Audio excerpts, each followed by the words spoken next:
दोस्तों आज के वीडियो में हम 3 ऐसे स्मॉल कैप स्टॉक्स के बारे में देखेंगे जो कि ये स्टॉक्स डिफरेंट सेक्टर से बिलोंग करते हैं, जिनमें हाई ग्रोथ पोटेंशियल है, जो कि शॉर्ट टर्म रीजंस की वजह से ये स्टॉक्स अभी अपने 52 वीक लो के आसपास ट्रेड कर रहे हैं। यानी कि इन स्टॉक्स में अभी बाइंग अपॉर्चुनिटी है। और हमारा जो थर्ड स्टॉक है उसमें ग्रोथ पोटेंशियल की वजह से मुकुल अग्रवाल जी ने भी इन्वेस्ट किया हुआ है। तो अगर आपको ये नहीं मालूम कि मुकुल अग्रवाल जी कौन है, तो मैं बता दूं कि मुकुल अग्रवाल जी का नाम इंडिया के टॉप इन्वेस्टर्स में आता है। तो इन इन्वेस्टर्स की इन्वेस्टमेंट स्ट्रैटेजी अलग हो सकती है क्योंकि इनके पास इन्वेस्टमेंट अमाउंट बहुत ज्यादा होता है, लेकिन हम इनके इन्वेस्टमेंट से बहुत कुछ सीख कर अपने इन्वेस्टमेंट स्ट्रैटेजी में इम्प्लीमेंट कर सकते हैं और अपने इन्वेस्टमेंट अमाउंट के हिसाब से इन स्टॉक्स में इन्वेस्ट कर सकते हैं। लेकिन स्मॉल कैप स्टॉक्स में इन्वेस्ट करने से पहले आपको ये भी ध्यान में रख के इन्वेस्ट करना है कि स्मॉल कैप स्टॉक्स में हाई रिटर्न के साथ साथ रिस्क भी हाई होता है। तो ये कोई बाई और सेल का रिकमेंडेशन वीडियो नहीं है, जबकि ये वीडियो केवल एजुकेशन पर्पस के लिए है। और ऐसी वीडियो बनाने में बहुत मेहनत लगती है, तो हमारे एफर्ट्स को अप्रिशिएट करने के लिए वीडियो को लाइक कर दीजिएगा, क्योंकि आपके लाइक करने से चैनल को ग्रो होने में मदद मिलता है। और ऐसे क्वालिटी स्टॉक्स के बारे में जानने के लिए चैनल को सब्सक्राइब कर लीजिए, क्योंकि फ्यूचर में अच्छे स्टॉक्स के वीडियोज आने वाले हैं। तो चलिए इन स्टॉक्स के बारे में देख लेते हैं। तो हमारा जो फर्स्ट स्टॉक है वो ऑटो एंसिलरी सेक्टर से बिलोंग करता है, जिसका नाम है यूनिपार्ट्स इंडिया लिमिटेड। ये कंपनी ऑफ हाईवे व्हीकल्स यानी कि एग्रीकल्चर एंड कंस्ट्रक्शन में यूज होने वाले व्हीकल्स के सिस्टम्स एंड कंपोनेंट्स का लीडिंग सप्लायर है। कंपनी के प्रोडक्ट पोर्टफोलियो में 3 पॉइंट लिंकेज, पीएमपी यानी कि precision machined parts, PTO, hydraulic cylinders and fabrication जैसे प्रोडक्ट्स हैं, जो कि 3 पॉइंट लिंकेज एंड पीएमपी के सप्लाइंग में कंपनी ग्लोबली लीडरशिप होल्ड करती है, जिसका global market share 3 point linkage में 16.7% और पीएमपी में ग्लोबल मार्केट शेयर 5.9% है। कंपनी के डाइवर्सिफाइड बिजनेस मॉडल की बात करें तो कंपनी को रेवेन्यू 76.6% ओईएम से, 19.2% आफ्टर मार्केट सेल से और 4.1% अदर से आता है। और वहीं ज्योग्राफिकल प्रेजेंस जैसे अमेरिका से 47.2%, यूरोप से 25.3%, इंडिया से 17.2%, जापान से 4.9%, एशिया पैसिफिक से 3.1% और रेस्ट ऑफ वर्ल्ड से 2.2% रेवेन्यू आता है।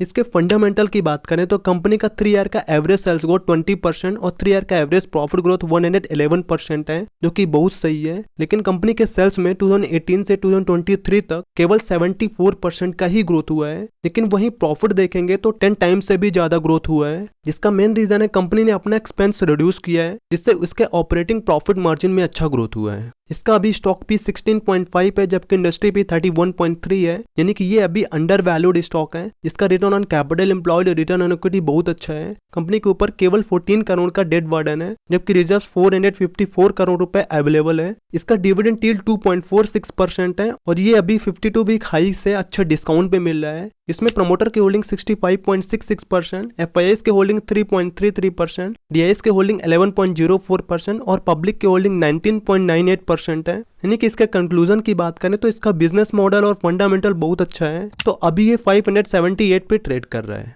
तो हमारा जो सेकंड स्टॉक है वो केमिकल सेक्टर से बिलोंग करता है, जिसका नाम है एपिग्रेल लिमिटेड। इसको मेग मनी फाइन कैम लिमिटेड भी बोलते हैं, जो कि मेग मनी ग्रुप का पार्ट है। ये company primarily backward and forward integration facilities के साथ क्लोर अल्काई और उसके डेरिवेटिव्स के मैन्युफैक्चरिंग एंड सेलिंग और इसके अलावा एग्रोकेमिकल प्रोडक्ट्स का ट्रेडिंग के बिजनेस में एंगेज्ड है। कंपनी ये सभी हाई ग्रोथ इंडस्ट्रीज को कैटर करती है, जैसे refinery, textile, pharmaceuticals, electronics, dyes and pigments etcetera है। और कंपनी के कुछ प्रोडक्ट्स हैं जैसे कॉस्टिक सोडा, जिसका कंपनी इंडिया में 4th लार्जेस्ट प्रोड्यूसर है, कॉस्टिक पोटैश, जिसका कंपनी इंडिया में 3rd लार्जेस्ट प्रोड्यूसर है, क्लोरोमीथेन्स, हाइड्रोजन पेरोक्साइड, जिसका कंपनी इंडिया में 3rd लार्जेस्ट प्रोड्यूसर है, सीपीबीसी रेजिन, जिसका कंपनी इंडिया में लार्जेस्ट प्रोड्यूसर है, और एपीक्लोरोहाइड्रेन या ईसीएच, जिसका इंडिया में ये फर्स्ट कंपनी है जो sustainable bio waste ECH produce करती है, जिसका use wind mill, automobile and adhesive industry में होता है। तो कंपनी ईसीएच का 50 किलो टन पर एनम की कैपेसिटी को इंक्रीज करने के लिए 270 करोड़ रुपए कैपेक्स किया है, जो कि एक्सपेक्टेड है कि फिस्कल ईयर 24 में कमीशन होगा। और क्लोरोटोल्यूइन की कैपेसिटी को एक्सपेंड करने के लिए 1080 करोड़ रुपए का कैपेक्स किया है, जो कि एक्सपेक्टेड है कि फिस्कल ईयर 24 के Q4 तक कमीशन हो जाएगा। और इसके अलावा कंपनी 25 करोड़ रुपए का कैपेक्स रिसर्च एंड डेवलपमेंट में किया है, यानी कि ये जब कैपेसिटी कमीशन होगा तो कंपनी के सेल्स और प्रॉफिट में अच्छा ग्रोथ होने वाला है। तो इसके फंडामेंटल की बात करें तो इसका स्टॉक पी 14.4 है, जबकि इंडस्ट्री पी 17.8 है। इसका return on capital capital employed और रिटर्न ऑन इक्विटी बहुत अच्छा है और इसका डेट टू इक्विटी रेशियो 0.65 है, जिससे इसमें डेट फेलियर का प्रॉब्लम नहीं है। और इसका 3 ईयर का एवरेज सेल्स ग्रोथ 53% और 3 ईयर का एवरेज प्रॉफिट ग्रोथ 46.8% है, जो कि अगर आप ईयर ऑन ईयर बेसिस पे कंपनी का सेल्स और प्रॉफिट देखेंगे तो कोविड टाइम को हटा दें तो इसमें कंसिस्टेंट ग्रोथ था, लेकिन ट्रेलिंग 12 मंथ में डिक्लाइन देखने को मिला है, जिसका मेन रीजन है कंपनी ने लास्ट 2 क्वार्टर में अच्छा परफॉर्म नहीं किया है। तो इसमें कोई बहुत बड़ी प्रॉब्लम नहीं है, क्योंकि अगर आप केमिकल इंडस्ट्री को देखेंगे तो जितनी बड़ी बड़ी कंपनीज हैं, ज्यादातर कंपनीज के क्वार्टरली रिजल्ट्स अच्छे नहीं आए हैं, लेकिन कंपनी अपने कैपेसिटी एक्सपेंशन में इन्वेस्ट कर रही है, जिससे आगे चल के कंपनी के फाइनेंशियल में अच्छा ग्रोथ होने वाला है। तो अभी ये 962 पे ट्रेड कर रहा है। तो हमारा जो थर्ड स्टॉक है वो लॉजिस्टिक्स सेक्टर से बिलोंग करता है, जिसका नाम है all cargo logistics limited. Company private sector में इंडिया की largest integrated logistics solutions provider है, क्योंकि ये कंपनी वर्ल्ड की नंबर 1 LCL यानी कि less than container load consolidator है